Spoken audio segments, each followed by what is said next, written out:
समझना। तो हम इसके लिए क्या करेंगे, हम इसके लिए ये करेंगे भाई कि for addition and subtraction rules are quite same.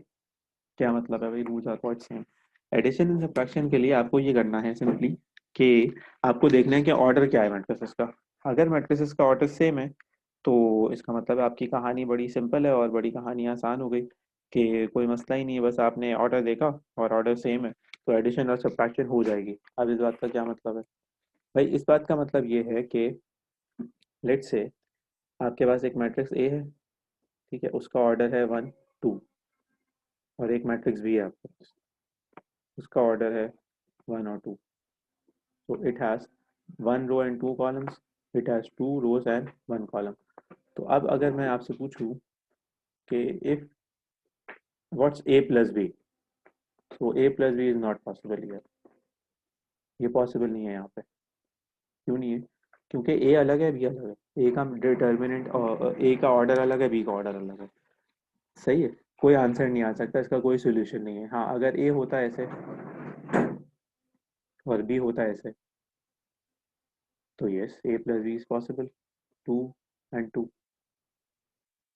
तो मैं क्या कर रहा हूँ, मैं सिमिलर पोजीशन एलिमेंट्स को ऐड अप कर रहा हूँ, सिमिलर पोजीशन एलिमेंट्स को मैं सब्ट्रैक्ट कर देता हूँ। ये a माइनस बी करने के लिए व्हाट कुड बी डन, तो 2 and 2 it would be -2। Is it clear बेटा?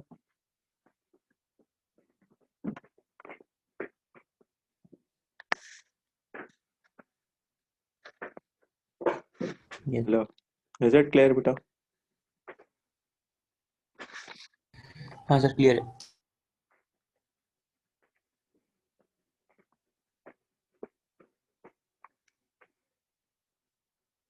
ओके गुड है।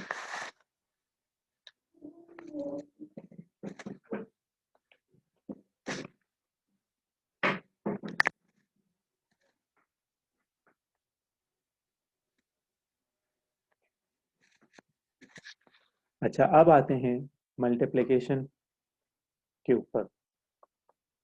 सो इट्स क्वाइट ट्रिकी। मल्टीप्लिकेशन की क्या कंडीशन है, number of columns of first matrix should be equals to number of rows of the second matrix, then only multiplication is possible, otherwise it is not possible। अब इसकी condition देखिए कैसे है। For example A is a given matrix that is 1 2,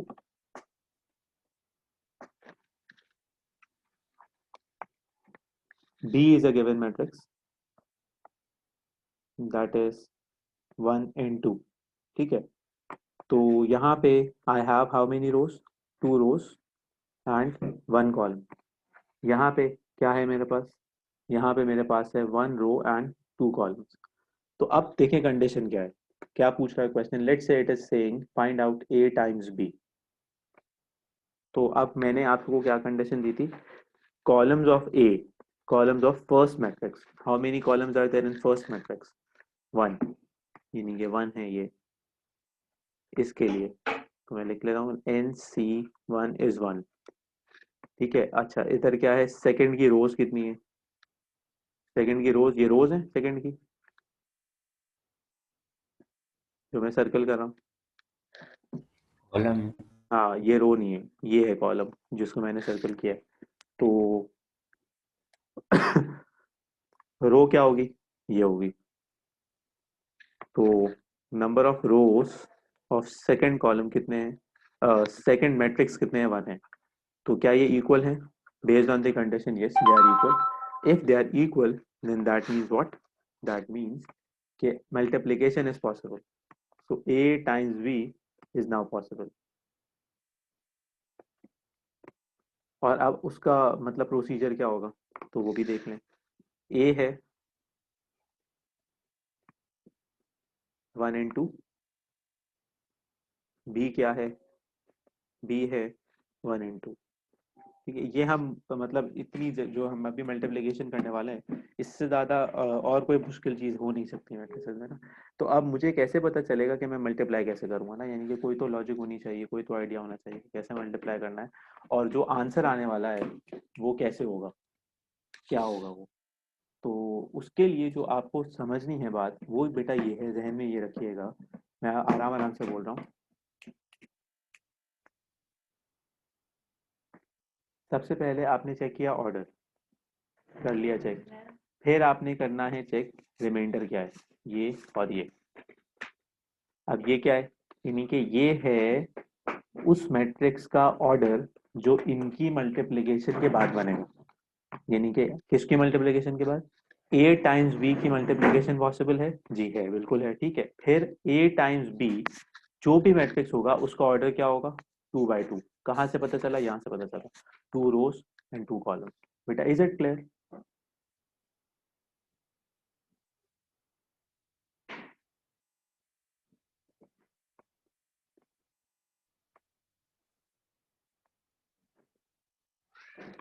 is it clear to everyone? No questions, no problem? Sir तो जी जो बाकी रहेंगे जो दो नंबर रो कॉलम वो हो गए रो एंड कॉलम, जो, लेकिन जी जी बी बिल्कुल, और वाला वो जो बाकी होगा वो रो होगा या कॉलम होगा कैसे बचेगा?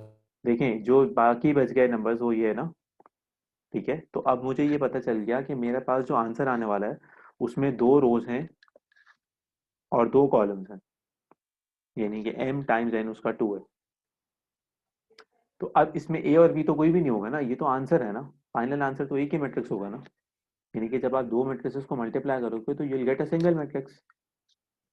तो उस सिंगल मैट्रिक्स का आंसर क्या है, वो है 2 by 2। अच्छा, ये अभी तक जो बात हुई है उसमें सिर्फ ये डिस्कस हुआ है कि मेरे पास जो मैट्रिक्स आने वाला है उस मैट्रिक्स के अंदर कितने रोज और कितने कॉलम्स हैं, 2 rows और 2 columns। अब उसकी प्रोसीडिंग कैसे होगी, तो उसकी प्रोसीडिंग ऐसे होगी बेटा, आप यूजुअली मल्टीप्लाई करते हैं इस तरह से, 1 times 1, फिर आप आगे जाएंगे, 1 times 2, फिर आप वापस आगे जाएंगे, 2 times 1, फिर आगे आएंगे, 2 times 2। यानी कि ये प्रोसीडिंग होती है इस पैटर्न में, एल शेप में। आप रो वाइज चलते हैं और आप कॉलम वाइज मल्टीप्लाई करते हैं। यानी कि मैंने रो में उठाया पहले 1 को, 1 से मल्टीप्लाई किया, सही है, समझ आई, यहाँ आ गया, ये आ गया। फिर मैंने क्या किया, फिर मैंने, अब पूरा रो वाइज चलते हैं, ठीक है, तो रो वाइज आ रहे थे, 1 हो गया, फिर 2, यानी कि इसी में आगे गए, तो 2 से मल्टीप्लाई किया, ये आ गया। फिर अब जब रो खत्म हो गई, यानी कि अगर आगे भी कुछ होता, 3 होता, तो वो यहाँ आ जाता, 1 × 3, और होता 1 × 5, यहाँ आ जाता। रो वाइज चलते रहेंगे जब तक रोज खत्म नहीं होगी। अब आ गए हैं वापस, तो अब सारे मेंबर्स खत्म हो गए, अब क्या करना है, तो अब सेकंड कॉलम बना दें यहाँ से, सेकंड, आई एम सॉरी, रो बना दें। तो वो क्या कहते हैं, यहाँ से शुरू हो जाए, 2 times 1, ये रहा, 2 times 2, ये रहा। Is it clear? तो अच्छी प्रैक्टिस पता है क्या होती है, अच्छी प्रैक्टिस ये होती है कि आप सबसे पहले ना ये जहन में रखें, ये मैं रेकमेंड करूंगा, यानी कि फाइनल आपको बताओ कि शेप ऑफ द मैट्रिक्स क्या है। तो उससे आपके काफी सारे जो कंसर्न्स हैं या कंफ्यूजन हैं वो पहले ही रेक्टिफाई हो जाते हैं। यानी कि अब इसका आंसर क्या आया, इसका आंसर आया 1 2 2 4, ये आंसर आया किसका, A times B। Is it clear?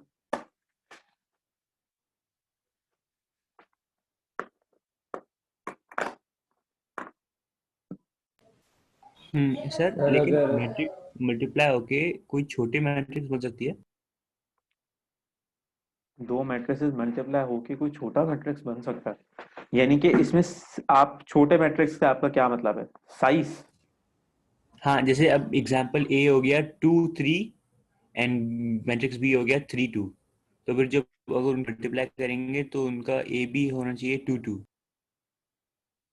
एक मिनट, ए है क्या, कॉलम है क्या, क्या बता रहे हो, 2 3 कैसे लिखने, कॉलम में, रो में?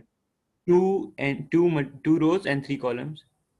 अच्छा, 2 rows and 3 columns, 2 rows and 3 columns, अच्छा सही है, समझ आ गई बात। ठीक है, अब आप बताएं आगे बी का। और बी है 3 rows 2 कॉलम। 3 rows 2 columns, तो सबसे पहली चीज कि number of columns of first sem है, ठीक है। तो अब आपके पास 2 by 2 आंसर, लेकिन ये साइज, यानी कि ये साइज इस तरह से नहीं निकलता, मैट्रिसेस का जो साइज निकलता है ना वो डिटर्मिनेंट से निकलता है, यानी कि बड़ा मैट्रिक्स वो होगा जिसका डिटर्मिनेंट का आंसर बड़ा होगा। रो और कॉलम बड़े होने से मैट्रिक्स बड़ा नहीं हो जाता। या रो और कॉलम छोटे होने से मैट्रिक्स छोटी, यानी कि 3 by 3 का मैट्रिक्स बड़ा मैट्रिक्स नहीं है भाई। अगर उसका डिटर्मिनेंट जो है वो 0 आ जाएगा तो वो तो सिंगुलर मैट्रिक्स हो गया, सही है। लेकिन हाँ, इसका जो फाइनल आंसर आएगा वो 2 by 2 में आएगा, ये आपकी बात बिल्कुल ठीक है। तो अगर आप नंबर्स को टर्म्स करें कि साइज का मतलब है 3 से 2 पे आ गया जी, 3 से 2 पे आ गया और 3 से 2 छोटा हो गया। लेकिन मैट्रिसेस की लैंग्वेज में जो बड़ा और ग्रेटर और स्मॉलर मैट्रिक्स होता है, वो ये calculate that using determinant of a matrix, not the order of the matrix. सही ठीक सही। है, अच्छा एक समझ मिनट, गया। अब आते हैं एक सर प्रॉपर्टी हाथ के ये हाथ। सर एक मिनट बेटा, मैं भूल जाऊंगा बात, I am really sorry to interrupt, I am really sorry. लेकिन फिर मैं भूल जाऊंगा, बहुत इंपॉर्टेंट बात है। देखिए अब ये हमने निकाला क्या है अभी, ए टाइम्स बी। ठीक है, what's about B times A. For example अगर हम यही पूरा जो केस कर रहे हैं मल्टीप्लीकेशन का, ये जो अभी हमने किया है, हम करना चाह रहे हैं बी टाइम्स ए तो अब क्या होगा, अब आपको चेक करना पड़ेगा भाई बी का ऑर्डर क्या था। बी का ऑर्डर था और बी मैट्रिक्स था ये, ए मैट्रिक्स क्या है ये है। ठीक है, तो बी और ए, बी का ऑर्डर हो गया 1 रो 2 कॉलम, ए का ऑर्डर हो गया 2 रो 1 कॉलम। तो number of columns of first matrix 2 and number of rows of second matrix 2, are they equal, so multiplication is possible।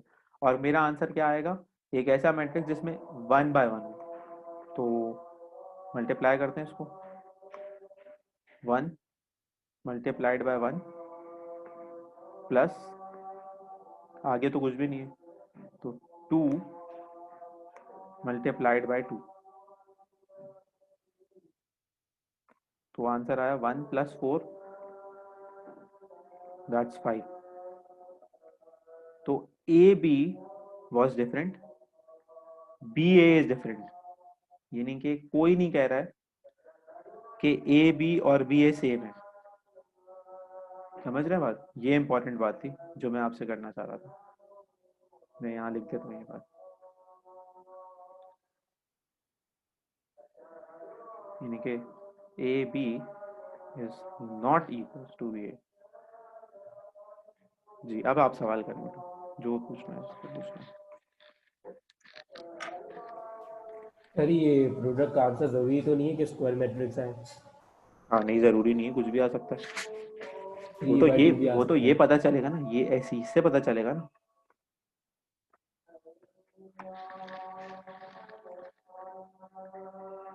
भाई एक मैट्रिक्स है जिसका ऑर्डर है 2 by 2 और एक मैट्रिक्स है जिसका ऑर्डर है 2 by 1, तो इसका आंसर क्या आएगा, 2 by 1 आएगा। सही सही। ये क्लियर है, कोई सवाल किसी को भी बेटा, कोई भी परेशानी, कोई बात भी ना समझ में आए अच्छा मुझे अपने इस सेशन का जरा फीडबैक